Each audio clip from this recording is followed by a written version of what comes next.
Hey, welcome to my session. Make it run, it's technical. Make it applicable is know-how. What does we mean about that? In my session I like to explain you what makes a big difference for such a device. How can you get the most out of it and what's important for you when you're designing own products, or if you are looking for products to buy for your application, what's relevant. And I like to give you some ideas, some tips in my session. Yeah, let's start directly in it. Especially for LoRaWAN, we have some limitations with limited energy and really reduced bandwidth. You need to have application know-how to make edge computing in the device itself. So it means you can't use really a dumb device. You need some intelligence at the device itself to get most out of it. And to do that, it's really important to understand your application, and you have to specially optimize how the device works for certain applications. Understanding the full cost of ownership is the thing you have to look at, because the installation is important. Can you do an easy installation? Is it possible, for example, if you have radio performance issues, to connect an external antenna? Is the device long-term available? Can you rebuy it even in 5 or 10 years? Is the quality of the device fine? Do you get application support from the manufacturer? And is the support in my region? So can I speak my mother language? And there are for sure many more you have to take into account. But exactly these combinations are pretty important to get most out of any device. Now, after my short intro, let's jump over into concrete examples. Let's take the GPS tracker example out, I just mentioned before. What makes a big difference? For example, for different applications, the functionality is quite different. For some application, only the position is interesting after a movement. In some application, it's interesting during the movement. And on other applications, I need a combination of the vibration sensor, for example, to count machine hours, and that makes a big difference out of it. And to calculate GPS position, you know that takes a lot of energy, and you have to really think of it. Do I really need to do that now or not? Or can I combine maybe Wi-Fi positioning, GPS positioning to always get as less energy for my position with the accuracy I needed for my application. Another application example is an office button. What is important for an office button? It's, for example, the installation itself. It should be very small, and that means the device has a really small battery inside, and I need to really more think about how to use the energy of my battery, how can I get the most out for my application.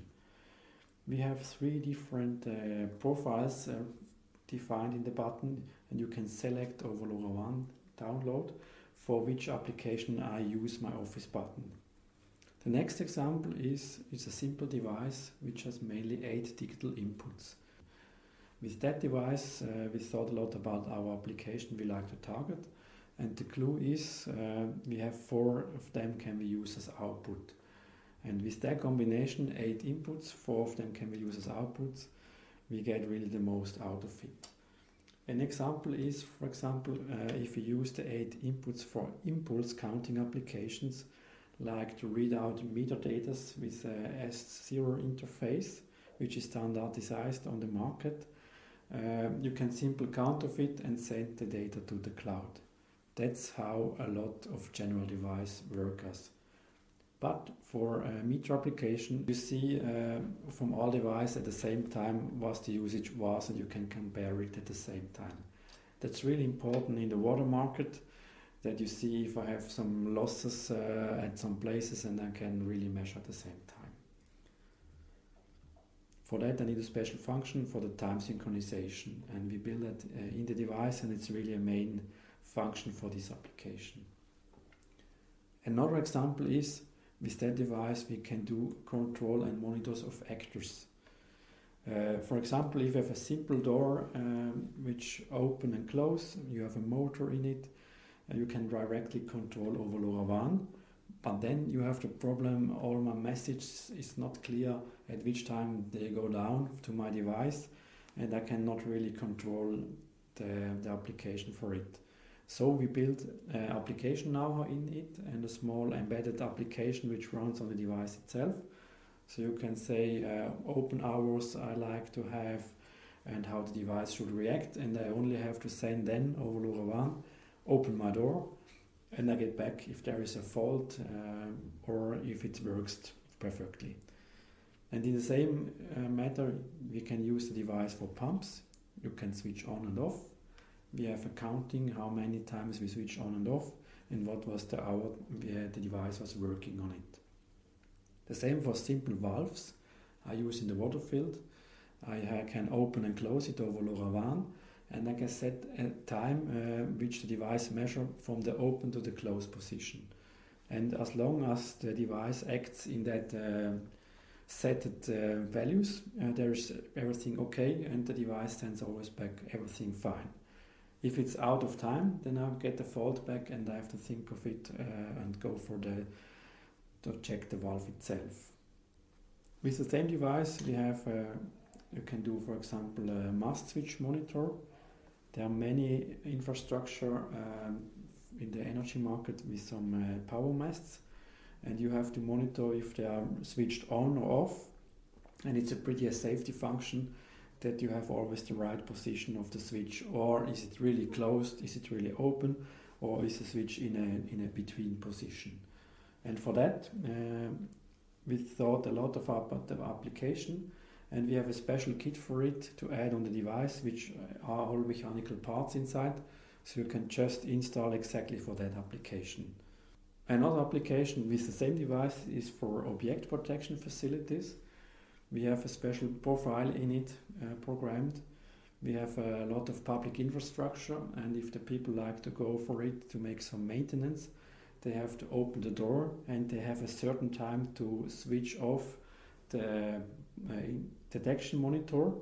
And if that's not happened, we see there is a not allowed entrance at the power station, for example, and then we get some alarm.